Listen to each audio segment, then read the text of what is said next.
आपल्याला प्रस्तुत संगीत इथे संगीत त्याने स्वतः सर्वज्ञ शेत निवडलेला अभंग कुणाच्या अभंगाच्या शेवटच्या घडून कल्पना आहे. वारकरी संप्रदायाचा पाया ज्ञानदेव आहे. वारकरी संप्रदायाचा कळस तुकाराम बाबा आहेत. वारकरी संप्रदायाचा विस्तार नामदेव बाबा आहेत आणि वारकरी संप्रदायाचा खांब एकनाथ बाबा आहे आणि वारकरी संप्रदायाची गुरुनिष्ठा निलोंबर आहे.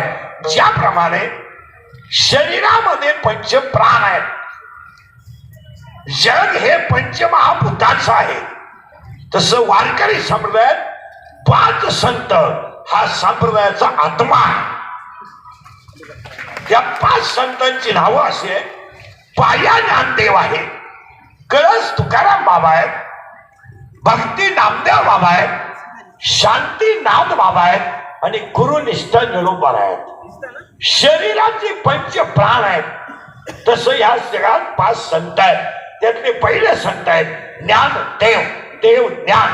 त्याचं उत्तर असं आहे, ज्याचा पाया ज्ञान आहे त्याचा कळस वैराग्य आहे, ज्याचा कळस वैराग्य आहे त्याचा विस्तार नाम आहे, ज्याचा विस्तार नाम आहे त्याचा शांती खांब आहे आणि ज्याचा शांती खांब आहे त्या संप्रदायाचं नाव वारकरी संप्रदाय आहे.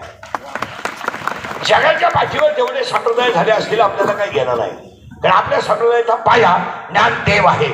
आणि 12व्या अध्यायाचं असं म्हणणं आहे, ओविकले रायका, अभ्यासापेक्षा श्रेष्ठ ज्ञान आहे पण ज्ञानापेक्षाही श्रेष्ठ देवाचं ध्यान आहे. ओवी क्लिअर करा. अभ्यासापेक्षा श्रेष्ठ ज्ञान आहे पण ज्ञानापेक्षाही श्रेष्ठ देवाचं ध्यान आहे. पुन्हा उलट फिरा.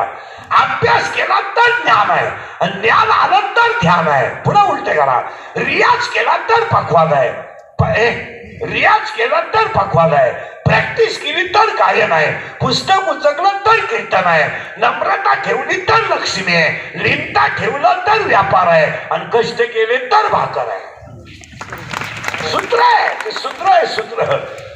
अभ्यास करा ज्ञान येईल, रियाज करा गायन येईल, प्रॅक्टिस करा चांगले वादक व्हाल, पुस्तक उचका कीर्तनकार व्हाल, दुकानदारी करायची नम्रता ठेवा, लिनता ठेवा तर लक्ष्मी आहे. मग उत्तर सगळे द्या. उभा महाराष्ट्र दिवाळीच्या दिवशी लक्ष्मी पुजतो. उभा. गरीबातला गरीब तर राजातला राजा. गळ्यातले दागिने काढा, फोटो पुढे ठेवा, लाडू ठेवा, गुलाबजामू ठेवा, काय असेल ते ठेवा, पिशव्या रिकाम्या खरा आणि पैसे देवी पुढे ठेवा. मग उभा महाराष्ट्र जर लक्ष्मीची पूजा करतो तो लोक गरीब का?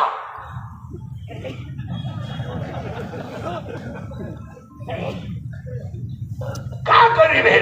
त्याचं उत्तर आहे, एकट्या लक्ष्मीची पूजा कधी चालतच नाही, त्याला नारायण पूजावं लागतं. लक्ष्मी सहित शोभे. आणि आपल्या सगळ्या लोकांना लागले लक्ष्मीच्या नादी, नारायण दिल्या घराच्या बाहेर काढून. आता उलट्या सांगा, लक्ष्मीची पूजा नाही केली आणि नारायणाची केली ना तरी लक्ष्मी येते. पण नुसती लक्ष्मी, खरं सांगा, लक्ष्मी नारायणाशिवाय सेकंद सुद्धा राहत नाही. आणि तुम्ही जर बळच आणली म्हणजे भ्रष्टाचार करून टक्का टुक्का काढून, तर ती लक्ष्मी तुमची पोरं येडी करतील, मोकळ्या मनाने निघून जाते. म्हणून कधी ध्यानात ठेवायचं, जेवढी श्रीमंत माणसं आहेत, जेवढी कोणी असो, मला महाराष्ट्रात एखाद्या माणसाचं नाव सांगा कारण व्याजाचा धंदा करणारी माणसं नीट मेली. तिथे 2-3 जण आहेत. तुम्ही ताडफाडूनच मारला. तुम्ही काम लावा, कर लावा, टपुऱ्या मनाच्या माळा घाला, काय तुम्हाला झक मारायची ती मारा, पण हिशोब द्यावा लागला. जी अति श्रीमंत माणसं आहेत ती कधी घरी मरत नाहीत, हॉस्पिटलला. आणि मारताना त्यांच्याजवळ घरातलं कोणीच नाही, फक्त 3 जण, नर्स, कंपाऊंडर आणि डॉक्टर. आणि 3 नाही माहित नाही हा कधी मिळालाय.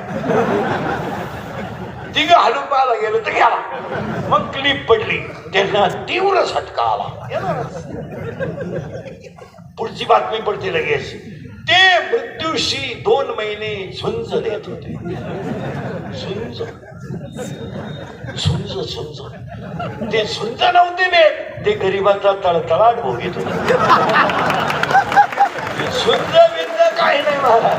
हे झुंज ओवी सांगा, हे मावटीची ओवी बर का.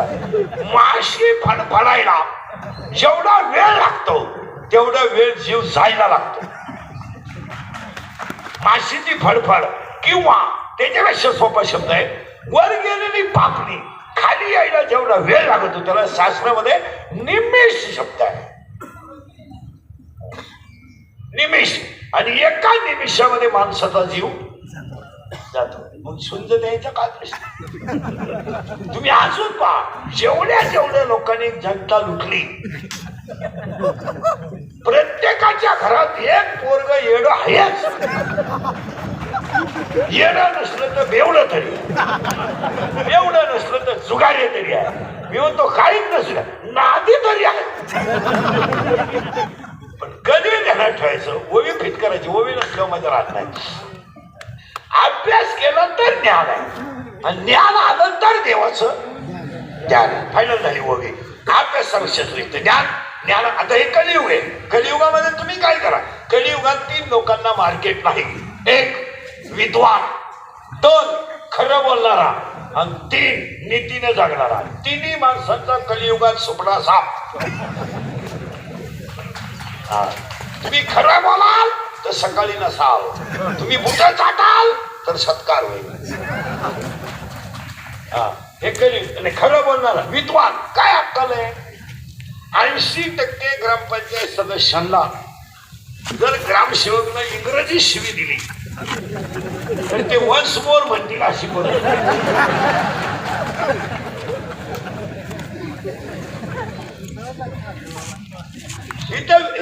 पण हे वाक्य ध्यानात ठेवा. वाक्यबारी काय केलं. मूर्ख माणसं विद्वानाला मानत नसू द्या, पण विद्वान तो विद्वानच हे विसरू नका. आणि पुढे सांगून ठेवतो, विद्वानाची किंमत कधी कमी होत नाही. मूर्ख मानत नाही तो वाघ, आणि मूर्खाच्या नादी लागायचं काही. कारण आपण विद्वान ना, येड्यांच्या नादी लागून करायचं काय. कीर्तनकारांची स्तुती दारुड्याने केली म्हणजे कीर्तनकार मोठा आहे असं नाही.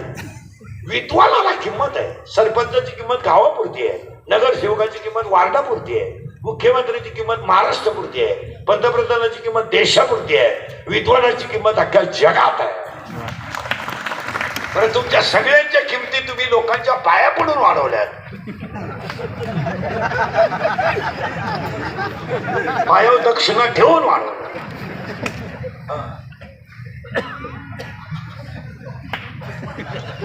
हे पायावर दक्षिणा ठेवून वाढवल्या. म्हणून तर अब्दुल कलामांचा फोटो शाळेत का, विवेकानंदांचा फोटो शाळेत का, लाल बहादूर शास्त्रीचा फोटो का, सावरकरांचे फोटो का. विद्वत्तेला किंमत आहे. लोक मानव आठवा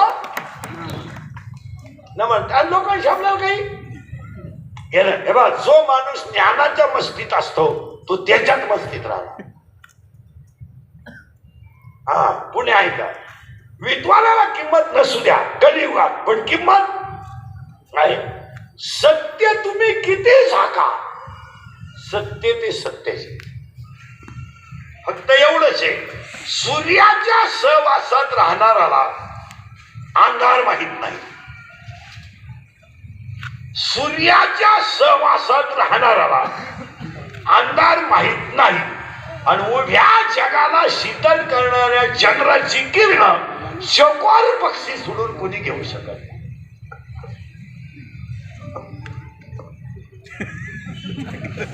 डोकं पुढे सांग. अजून 5-10 मिनिटात बंदी व्हायचं विषय. पुढे आहे का. पापी माणसाने किती जरी इस्टेट कमवली त्याच्यावर चढू नका. त्याचा शेवट किती वाईट याचा अभ्यास करा. ओवी फिट झाली. अभ्यासापेक्षा श्रेष्ठ ज्ञान, आणि ज्ञानापेक्षा श्रेष्ठ देवाचं ज्ञान. फायनल. देव आतापर्यंत बोंबलत हिंडणाऱ्यांना भेटला नाही. मोकार भाकरी काम काम सोडून बोंबलत हिंडा देव भेट. मोकार गणलावा खाजवी तिकडे टिपका देव भेटणार नाही. आणि उपवास करणाऱ्याच्या तर खानदानी देव भेटत. हो, सोमवार ठीक आहे, एकादशी ठीक आहे, आठवड्यातून एक उपास ठीक आहे, कोणताही महिनाभर श्रावण, महिनाभर त्या बापाने गेला होता महिनाभर. ही उपवास करणारी लोक चक्रम लोक आहेत. महिनाभर श्रावण लफडे सगळे चालू काय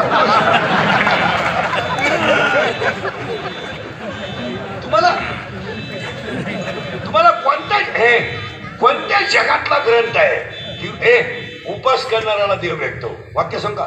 चांगलं वागणाऱ्याला देव भेटतो. एकच वाक्य सांगतो नीट ऐका. हे बरे खाली बघ.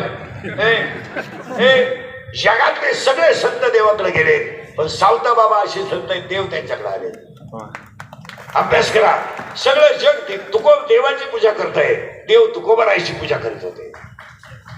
सांगण्याला चांगलंच आहे, वाईटाला. आणि 3 गोष्टी सांगून ठेवतो. जग बदलू द्या, जग बदलल्यानं काय फरक पडत नाही, पण निसर्ग निसर्गाचे, देव देवच आहे, निसर्ग निसर्गाचे, आणि सत्य ते सत्याचे. लोक बदलू द्या. मग एवढी ताकद आहे तुमच्यात, तर तुम्ही उन्हाळ्यामध्ये का थंडी आणत नाही? आताच का पांघरून बसले? हो, नोव्हेंबर आला की थंडी येणारच आहे, जानेवारी आला का थंडी जाणारच आहे, मार्च आला की ऊन होणार आहे. हा निसर्ग आहे. निसर्ग जागेवरच आहे. माणसं पापडली तो भाग. निसर्ग तो निसर्ग आहे. खरं ते खरंच आहे.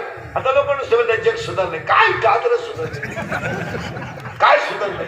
अरे किती सुधरा, अजून लोक तोंडानं जेवतात. तुलाही पैशावाला हे बंद कर, इकडे सुरू कर. लोक सुधारले काय? सुधारली. पाठी केस काळी करायला हल्ली गडी असून मी शाखा राहिला सुधारली. तिला सुधारणार. आणि बायको फक्त चपातीला पोळी म्हणते, आणि मी तिला भाजीत म्हणते, वांग्याला भाजीत म्हणते. हो, तिला अक्कल नाही म्हणून भाजी म्हणते. तिला अक्कल येते, मी तिला तीच म्हणणार. आपण त्याला म्हणतो जग सुधारलंय. हे सुधाराय बिधारायचं काहीच नाही. मला अभंगाला घुसायचंय, फक्त ओवी फिट करा. अभ्यासापेक्षा श्रेष्ठ ज्ञान, ज्ञानापेक्षा श्रेष्ठ देवाचं ज्ञान. हे नाही बरं काही शाळेतलं नाही, हे मोकार झालं, याला काही किंमत नाही राहिली. रिटायर झाले, काही परमनंट झाले, काहींची पोरं लग्नाला आले, बापाला पगारला. काही रिटायर झाले पण परमनंट झाले. काय काही 10 लाख भरले तर 300 घेतात. आता काही लोक म्हणतात मला 40,000 पगार आहे. अरे पागाला तू 10 लाख भरले, 10 लाखाचं व्याज 40,000 आहे. पगार 10 लाख तर साहेब सांभाळायची, साहेब वापरतोय 10 लाख बस. या जाऊ. शिवाय साहेबाचा प्रचार कर, विरोधी पक्षाच्या सभेला बसला सस्पेंड. साहेब म्हणले बैल गाभा, आपण म्हणायचं जमला. आणि त्याचं दूध तुम्हाला चहाला दिलं.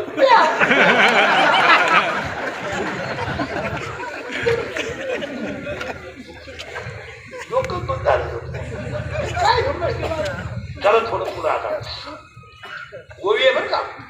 पहिली ओवी फिट झाली, आता पाठ करूनच घेतली. अभ्यासापेक्षा ज्ञान, ज्ञानापेक्षा देवाचं ध्यान. पण दुसरी ओवी अशी आहे, संपत्ती आणि दया कधी एकत्र आलीच तर ती देवाची विभूती आहे, असं ज्ञानोबा राहायचं म्हणणं आहे. पण माझं म्हणणं असं पटलं तर हा म्हणायचं, संपत्ती आणि दया कधी एकत्र येत नाही, येतच नाही. आणि आलीच तर तो माणूस देव झाल्याशिवाय राहत. दोन्ही वाव्या फिट झाल्या. अभंगाला करायची सुरुवात. तुमची ना आपली 1 वर्ष गाठ आहे. आपलं काम थोडं नंगाट आहे. नंगाट म्हणजे कीर्तनाला 3 सूचना आहेत. अभंगाला सुरुवात. पहिली सूचना आहे दरिद्र्यवाणी कीर्तनाला बसायचं नाही. 2 हे ऐकत नाही. लांब उभं राहायचं, चांगला चप्पल धोड पाहायचा, शिव काढायचं, तुम्ही मौतीला आणेवानी बसायचं. दुसरी गोष्ट, आपल्या कीर्तनाला बोलावं लागतं. बोललं तरच कीर्तन करत, नाही तर काही सूत्र बसणार नाही. आणि तिसरी गोष्ट आहे शंका असली अभंगात जागेवर विचारायची. 2 महिन्यानं उत्तर देणार. पुस्तकं उलटे पालटे करून देणार, पण देणार. पण मी गेल्यावर बोंबलायचं. मला पटलं नाही. तुझ्या बायकोचं पटलं नाही.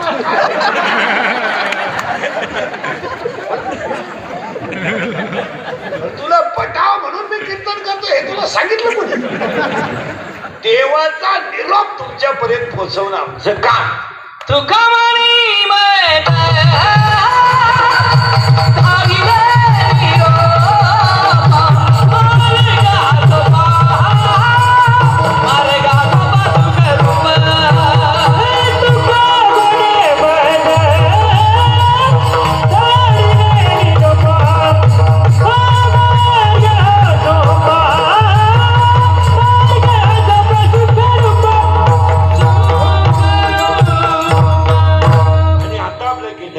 सुरुवात. आता बोलावं लागेल. आजचा योग असा आहे, सूर्यवंशी साहेबांचा अभिष्ट कीर्तन आहे. आज 2 कीर्तन करायचे आपल्याला. दुसरी गोष्ट, आजचा दिवस इतका महत्वाचा आहे. आज माऊलीचा संजीवन समाधी म्हणून अभंग माऊलीचा येतो आणि 2 कीर्तन एकत्र करायचे. त्यामुळे तुम्हाला फक्त बोलावं लागेल. बोललं तर कळेल. हा म्हणा नाही म्हणा, काही प्रॉब्लेम नाही. फक्त येसला येस, नोला नो. माझं असं म्हणणं आहे, हा म्हणा नाही म्हणा. मेल्यावर मोक्ष मिळतो किंवा नाही हा वादाचा प्रश्न आहे. आतापर्यंत वर कुणी गेला नाही, वरच्यांचा खाली कोणला फोन नाही, दोघांची निम्या रस्त्यात गाठ नाही. आणि मोक्ष, नरक, वैकुंठ, स्वर्ग या सगळ्या वादाचे मुद्दे आहेत. नीट आहे का बरं? परत गोंधळ होईल. मोक्ष मिळतो हा वादाचा प्रश्न आहे, पण काकडा हरिपाठ केला तर मोक्षाचा आनंद मिळतो हे नक्की सत्य आहे.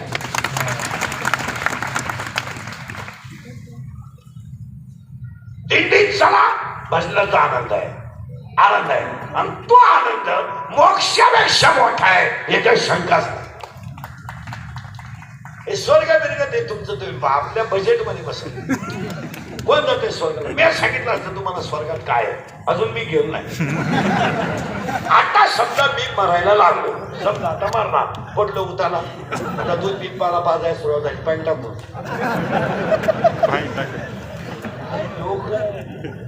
अरे आयुष्यभर तो पॅन्ट टाकूनच पेत होता. त्याला मारताना तरी प्युअर दूध द्या. समजा तर कोणत्या कंपनीने बनवला तिचा एक शोध लावला पाहिजे. वरताना निम नागपूरच दूध. आणि मी दूध प्यायला लागलो. माझ्या पोराचं डोकं माझ्या मांडीवर आहे. आता मी मरणार, मग मी माझ्या पोराला ओळवी सांगन का, श्लोक सांगन का? मी त्याला काय सांगणार आहे? सगळ्या उधारे गोळा कर आणि खाल्ल्या विहिरीवरची